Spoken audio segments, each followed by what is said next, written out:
నటి కస్తూరిని హైదరాబాద్ లో పోలీసులు అరెస్ట్ చేశారు. చెన్నై పోలీసులు ఆమెను రాజేంద్రనగర్ లో అదుపులోకి తీసుకున్నారు.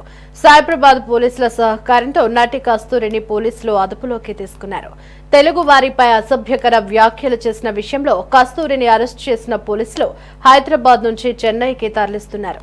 ఇటీవల చెన్నైలో బ్రాహ్మణ సమాజ సమ్మేళనంలో పాల్గొన్న కస్తూరి శంకర్ తమిళనాడులో స్థిరపడ్డ తెలుగు వారిపై తీవ్ర విమర్శలు చేశారు.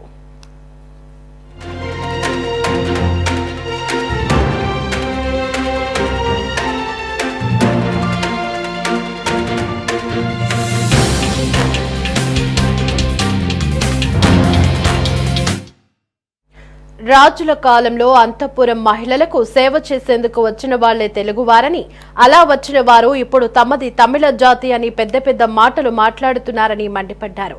దీంతో ఆమెపై కేసులు నమోదయ్యాయి.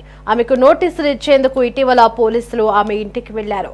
ఆమె ఇంటికి తాళం వేసుకుని ఫోన్లు స్విచ్ ఆఫ్ చేసుకుని అజ్ఞాతంలోకి వెళ్లిపోయారు. ఆమె కోసం గత వారం రోజులుగా పోలీసులు తీవ్రంగా గాలిస్తున్నారు. ఈ నేపథ్యంలో ముందస్తు బెయిల్ కోసం హైకోర్టును ఆశ్రయించగా కస్తూరి పిటిషన్ను కోర్టు కొట్టివేసింది. తాజాగా హైదరాబాద్ లో ఆమెను అరెస్ట్ చేశారు.